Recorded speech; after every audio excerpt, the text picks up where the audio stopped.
60 ఏళ్ళు తెలంగాణ కోసం పనిచేసేటటువంటి వాళ్ళు కాబట్టి మా సంస్థకు ఇటువంటి యువతకు మరి స్ఫూర్తి రావాలంటే ఖచ్చితంగా ట్యాంక్ బండ్ మీద మన తెలంగాణ ఉద్యమకారుల విగ్రహాలు ఉండాలి. ముచ్చర్ల సత్యనారాయణ గారి విగ్రహం పెట్టాలని చెప్పి నేను ప్రభుత్వాన్ని డిమాండ్ చేస్తూ ఉన్నాను. అట్లానే అమరజ్యోతి ఉంది. ఇవాళ అమరజ్యోతి మొత్తం పడవబడేబడ్డది.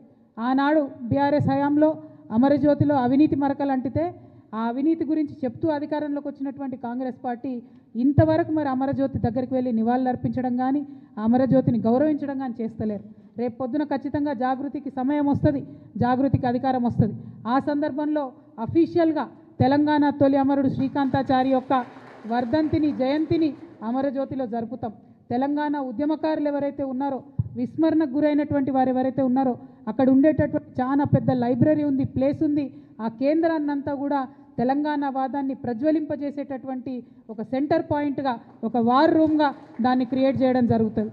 స్కూల్ పిల్లలుంటే, కాలేజ్ పిల్లలుంటే వాళ్ళని ఎక్స్కర్షన్ తీసుకొచ్చి మరి ఇగో ఇది త్యాగం, దీనివల్లనే మన రాష్ట్రం వచ్చిందని చెప్పి చిరస్థాయిగా ఆ ఉద్యమకారుల పేర్లు నిలిచిపోయేటట్టుగా కూడా అమరజ్యోతి దగ్గర మనం ప్రయత్నం చేస్తాం. ఇవాళ ముచ్చర్ల సత్యనారాయణ గారి జయంతి అంటే వారు ఏ బహుజనుల కోసం అయితే కొట్లాడిండ్రో, ఏ సామాజిక తెలంగాణ రావాలని కొట్లాడిండ్రో ఆ తొవ్వలో మనం నడవాల్సిన అవసరం ఉంది. ఇవాళ ఒక విషయం మీరు గమనించాలి. మనకు మున్సిపల్ ఎన్నికలు వచ్చినాయి. మొన్ననే లేటెస్ట్గా గ్రామ పంచాయతీ ఎన్నికలలో బీసీలకు అన్యాయం జరిగింది. 42% రిజర్వేషన్ ఇవ్వకుండానే ముందుకు పోయిండ్రు. ఇవాళ మున్సిపల్ ఎన్నికలు వచ్చినాయి.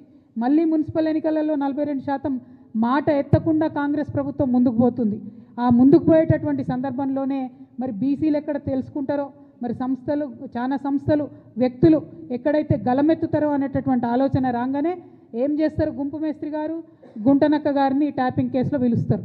గుంపు మేస్త్రి, గుంటనక్క ఇద్దరు కలిసే ఉన్నారు. మభ్యపెట్టేటటువంటి ప్రయత్నం ఇది తెలంగాణ సమాజాన్ని. రేపు పొద్దున మీరు నోటిఫికేషన్ ఇస్తున్నారు మున్సిపాలిటీస్ కోసం, మా బీసీలంతా ఏకమవుతారు, ఏమైంది మా 42% అడుగుతారని చెప్పి కొత్త డ్రామా మొదలుపెట్టిరు తప్పితే ఇది ప్రజలకు వనికొచ్చేటటువంటిది కాదు.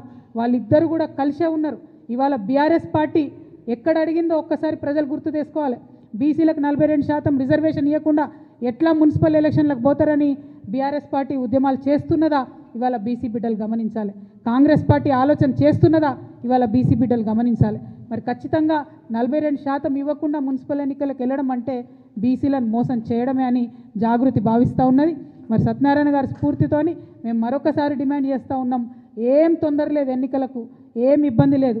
ఎప్పుడైతే పొలిటికల్ పవర్ అనేటటువంటిది బడుగు బలహీన వర్గాలకు వస్తుందో, 85% పైచిలుకున్నారని చెప్పి రాహుల్ గాంధీ గారు చెప్తున్నటువంటి ఆ సమాజానికి వస్తుందో అప్పుడే తెలంగాణ బాగుపడుతుంది. కాబట్టి 42% రిజర్వేషన్ ఇవ్వాలి అని ఇప్పటికీ కూడా నేను ప్రభుత్వాన్ని డిమాండ్ చేస్తున్నా. ఆలస్యం కాలేదు, ఆ దిశగా ఆలోచన చేయాలి. ఒకవేళ ఇవ్వకుండా ప్రభుత్వం ముందుకు పోతే మాకు చాలామంది ఫోన్లు చేస్తున్నారు, జాగృతిగా మీరు మద్దతు ఇవ్వండి అని. మేము ఇంకా ఫుల్ ఫ్లెజ్డ్ పొలిటికల్ పార్టీ కాలేదు, ఎన్నికల్లో పోటీ చేసే పరిస్థితి లేదు. కాకపోతే ఎవరు ఎక్కడ నిలబడ్డా బీసీ, ఎస్సీ, ఎస్టీ, మైనారిటీ, ముఖ్యంగా మా ఆడబిడ్డలు, మా యువ మిత్రులు ఎక్కడ నిలబడ్డా వారు మా మద్దతు కోరితే తప్పకుండా జాగృతి తరఫున మద్దతు ఇస్తామని నేను ఈ సందర్భంగా తెలియజేస్తూ ఉన్నాను. రాష్ట్ర వ్యాప్తంగా అనేక మున్సిపాలిటీస్ నుంచి మాకు ఫోన్స్ వస్తున్నాయి. వారందరికీ ఒకటే మాట చెప్తున్నాం, జనరల్ సీట్ ఉన్నా సరే వెయ్యండి. ఎందుకంటే నేను యువతకి ఇవాళ పిలిపిస్తూ ఉన్నా, మహిళలకు ఇవాళ పిలిపిస్తూ ఉన్నా. మనం రాజకీయాల్లో ఎమ్మెల్యేలుగా ఎదగాలి, ఎంపీలుగా ఎదగాలంటే గ్రామ స్థాయిలో అవకాశం ఉన్న కాడ మొదలు పెట్టండి. మీకు ఎక్స్పీరియన్స్ వస్తుంది. గెలుపు ఓటమి ఇంపార్టెంట్ కాదు, ఎలక్షన్ ప్రాసెస్ ఎట్లా ఉంటుంది, ఎలక్షనీరింగ్ ఎట్లా ఉంటుంది, ప్రజల దగ్గరికి పోయి ఓటు అడిగేటటువంటి విధానం ఎట్లా ఉంటుంది, ఇది మీకు ఒక ట్రైనింగ్ గ్రౌండ్గా, ఒక ప్రిపరేటరీ గ్రౌండ్గా పనికొస్తుంది. కాబట్టి మున్సిపల్ ఎన్నికలు సంపూర్ణంగా మీరు వాడుకోవాలని చెప్పి తెలంగాణ యువతకు, తెలంగాణ మహిళలకు, తెలంగాణ బీసీ బిడ్డలకు నేను పిలుపునిస్తూ ఉన్నాను. మాకు ఎక్కడ వీలైతే అక్కడ మమ్మల్ని ఎవరు అప్రోచ్ అయితే వాళ్లకు మేము మద్దతు ఇస్తాం. అవసరమైన చోట మా కార్యకర్తలు పోతారు, నేను పోతాం, అందరం పోయి ప్రచారం కూడా చేసి మరి యువ మిత్రులను, కరప్షన్ లేనటువంటి వాళ్ళను, కొత్తగా రాజకీయాల్లోకి రావాలనుకునే వాళ్ళను తప్పకుండా ఆహ్వానిస్తామని కూడా ఈ సందర్భంగా నేను తెలియజేస్తూ ఉన్నాను. అదే కాకుండా మీ అందరికీ తెలుసు, మరి ఇందాక నేను చెప్పినట్టు ఏదైతే బీసీల విషయంలో బీఆర్ఎస్ కాంగ్రెస్ కలిసి మభ్యపెడతా ఉన్నారో, నిన్న మొన్న నవ్వొచ్చింది నాకు. కేటీఆర్ గారు పోయి సికింద్రాబాద్ జిల్లా చేయాలని ఉద్యమం చేస్తున్నారు. 10 ఏళ్లలో సికింద్రాబాద్ జిల్లా చేయమని అడిగినటువంటి వాళ్ళందరినీ కూడా అణచివేసి జైళ్లలో వేసి విస్మరించి ఇవాళ మళ్ళా కొత్తగా పోయి సికింద్రాబాద్ జిల్లా చేయాలని కేటీఆర్ గారు మాట్లాడుతూ ఉన్నారు. నేను ఒకటే చెప్తా ఉన్నాను, రేవంత్ రెడ్డి గారు జిల్లాలు పునర్వ్యవస్థీకరణ చేస్తామని చెప్పి మాట్లాడుతున్నారు. కానీ మనందరికీ తెలుసు జనగణన చేస్తున్నటువంటి కేంద్ర ప్రభుత్వం జిల్లాల పునర్విభజన పైన పాబంది పెట్టింది 2027 వరకు. అయినా సరే రేవంత్ రెడ్డి గారు నేను పునర్విభజన అని మాట్లాడుతున్నారు. అది ఇప్పట్లో కాదు. కానీ జాగృతిగా మేము డిమాండ్ చేస్తూ ఉన్నాం. జిల్లాల పునర్విభజన ఎప్పుడు జరిగినా సికింద్రాబాద్ని ప్రత్యేక జిల్లాగా ఏర్పాటు చేయాలని చెప్పి మేము డిమాండ్ చేస్తూ ఉన్నాం. అట్లానే హుజూరాబాద్లో వరంగల్ దగ్గర ఒక డిమాండ్ ఉంది. పివి నరసింహారావు గారు ఒక్కరే ఒక్కరు మన తెలంగాణ నుంచి ఎదిగి ప్రధానమంత్రిగా పోయినరు, వారి పేరు పెట్టాలనే డిమాండ్ ఉంది. ఏదో ఒక జిల్లాకు పివి నరసింహారావు గారి పేరు పెట్టాలని కూడా ఈ సందర్భంగా నేను డిమాండ్ చేస్తూ ఉన్నాను. మరి ఇక్కడ ఇంకొక విషయం, బీసీ నాయకులు ముఖ్యంగా బీసీ మేధావులు ఆలోచించాలని నేను కోరుతా ఉన్నాను. మనకు కాంగ్రెస్ ప్రభుత్వం మొన్న జరిగిన కులగణనలో తీరని అన్యాయం చేసింది. బీసీల లెక్క తప్పు చేసి చూపింది, తక్కువగా చేసి చూపింది. మరి ఈ అన్యాయాన్ని సవరించేటటువంటి ఒక సువర్ణ అవకాశం కేంద్ర ప్రభుత్వం చేపడుతున్నటువంటి జనగణన ద్వారా మనందరికి కూడా వచ్చింది. ఈ అవకాశాన్ని మనం ఖచ్చితంగా వాడుకోవాలి. వాడుకోవాలంటే ఏం చేయాలి? తెలంగాణ జాగృతి ఒక ముందడుగేస్తున్నది. మా ప్రయత్నం నచ్చితే బీసీ మేధావులు, నాయకులు, ప్రజలు కలిసి రావాలని నేను కోరుతా ఉన్నాను. కేంద్ర ప్రభుత్వం రేపు చేపట్టబోయేటటువంటి కులగణనలో ఏదైతే కులాల పట్టిక ఉంటుందో ఒక్కొక్క రాష్ట్రంలో ఒక్కొక్క పేరుతో పిలుస్తారు. ఇంకా ఏంటంటే బీసీల సంఖ్య చాలా ఎక్కువ ఉంటుంది.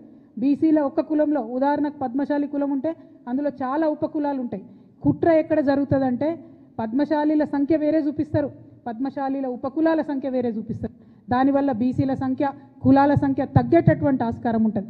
కాబట్టి ఒక అధ్యయనం చేపడుతుంది తెలంగాణ జాగృతి. త్వరలోనే ఒక రౌండ్ టేబుల్ కాన్ఫరెన్స్ కూడా పెట్టి అందరినీ కూడా మేము పిలుస్తాం.